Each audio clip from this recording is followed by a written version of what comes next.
Salam damai sejahtera Bapak Ibu serta saudara-saudari semua. Untuk mengawali renungan tentang firman Tuhan ini, mari kita bersatu di dalam doa. Tuhan Allah Bapa di sorga yang memenuhi hati, akal, dan pikiran kami umat manusia, berfirmanlah kepada kami sebab kami bersedia untuk mendengar, dan atas pertolongan Roh Kudus mampukan kami supaya boleh melaksanakan firman-Mu itu dalam hidup kami sehari-hari. Hanya dalam nama Tuhan Yesus kami bermohon kepadamu. Amin. Sebagai nas renungan firman Tuhan pada hari ini diambil dari Matius 12 ayat 36 yang berbunyi, "Setiap kata sia-sia yang diucapkan orang harus dipertanggungjawabkannya pada hari penghakiman." Sebagai tema yang diangkat dari nas renungan kita ini adalah ucapan kata-kata harus dipertanggungjawabkan. Pada zaman akhir sekarang ini, iblis maupun setan-setan juga sedang gencar untuk melaksanakan serangan pencobaannya terhadap umat manusia yang beriman percaya kepada Tuhan Yesus Kristus, di mana dengan cara mengambil kontrol atas lidah kita umat manusia ini melalui gosip, fitnah, dusta, tipu muslihat, dan segala macam bentuk perkataan jahat lainnya, supaya kita umat kepunyaan Tuhan Yesus Kristus ini saling berselisih, bertengkar, bermusuhan, mengkritik, sehingga terjadilah perpecahan. Iblis maupun setan-setan itu tahu benar bahwa bila tidak ada kesatuan di antara sesama kita, umat manusia yang mengaku beriman percaya kepada Kristus, maka gereja sebagai wujud persekutuan umat yang percaya kepada Kristus itu pasti akan menjadi sangat lemah dan mudah sekali untuk dijerumuskan kepada keinginan total iblis itu. Itulah sebabnya di dalam Matius 12 ayat 25, firman Tuhan Yesus Kristus menegaskan bahwa setiap kerajaan yang terpecah-pecah pasti binasa, dan setiap kota atau rumah tangga yang terpecah-pecah tidak dapat bertahan. Oleh sebab itu Rasul Paulus memperingatkan umat beriman percaya kepada Kristus sebagaimana dituliskan dalam Efesus 4 ayat 31 ini diungkapkan, "Segala kepahitan, kegemaran, kemarahan, pertikaian, dan fitnah hendaklah dibuang dari antara kamu, demikian pula segala kejahatan." Sungguh ada banyak sekali di antara orang yang sudah mengaku beriman percaya kepada Kristus tidak disiplin, lalai, dan menganggap sepele pentingnya menjaga lidah atau ucapan bibir kita. Kita mudah sekali untuk menggemakan perkataan-perkataan negatif alias tidak kuasa untuk mengekang lidahnya. Hal sedemikian itu menandakan bahwa kita sama sekali tidak berusaha untuk mengontrol atau menundukkan lidah kita, umat milik Tuhan Sang Pemelihara hidup dan mati kita ini di bawah pimpinan Roh Kudus.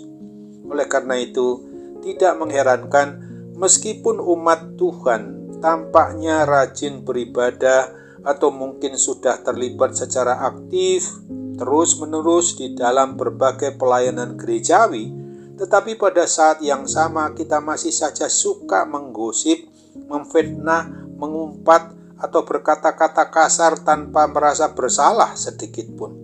Sesungguhnya ada banyak di antara kita umat manusia ini yang tidak menyadari bahwa ucapan kata-kata kita itu bisa dan dapat mendatangkan kutuk atas diri kita sendiri yang mengucapkannya. Sebagaimana firman Tuhan Yesus Kristus sendiri mau menegaskan kepada kita semua umat miliknya ini, sebagaimana dituliskan di dalam Matius 12 ayat 37 ini.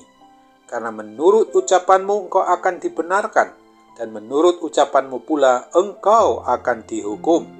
Oleh sebab itu, selama kita masih belum mampu untuk mengekang lidah dari perkataan-perkataan yang negatif dan berperilaku buruk di hadapan Tuhan Allah Bapa yang Maha Kudus, dan yang dilakukan di hadapan sesama umat manusia itu, maka ingatlah firman Tuhan yang ditulis pada Yakobus 1 ayat 26 ini.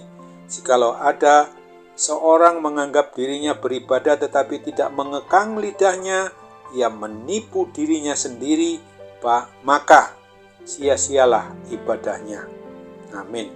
Mari kita kembali bersatu dalam doa. Tuhan Bapa di surga, terima kasih untuk firman Tuhan yang sudah boleh mengingatkan kami pada hari ini, bahwa setiap ucapan-ucapan dari kata-kata yang harus kami perbuat itu harus dipertanggungjawabkan di hadapan Tuhan, yang tentu saja akan nyata di hadapan sesama kita umat manusia. Oleh sebab itu, Tuhan kiranya berkenan untuk memampukan kami dapat mengekang lidah kami, supaya kami jangan sampai terjerumus ke dalam dosa-dosa melalui perkataan-perkataan kami, melalui lidah mulut kami ini Bapa. Kami percaya Roh Kudus dengan mengendalikan sepenuhnya hati, akal, pikiran, perasaan kami umat manusia, maka kami dimampukan untuk berkata-kata yang sifatnya membangun, yang sifatnya boleh menampakkan bahwa hidup kami ini adalah sebagai pujian dan kemuliaan bagi nama Tuhan Allah Bapa yang Maha Kudus. Ketika saat ini akibat perkataan maupun kata-kata yang keluar dari mulut kami sungguh malah menimbulkan kutuk bagi orang lain, kami mohon kiranya semua yang sempat menjadikan kami merasakan adanya penderitaan akibat sakit penyakit yang diakibatkan oleh kata-kata kami sendiri, kami mohon ampun kepadamu ya Roh Kudus. Kendalikan lidah mulut kami ini untuk menjadi sarana bagi Roh Kudus menyampaikan kebenaran firman-Mu dalam hidup kami sehari di rumah maupun juga di luar rumah. Kami percaya bahwa hidup kami sehari-hari harus senantiasa boleh mengekang lidah itu demi pujian dan kemuliaan bagi nama Tuhan saja yang harus diutamakan. Oleh sebab itu, sambutlah harapan dan doa kami ini.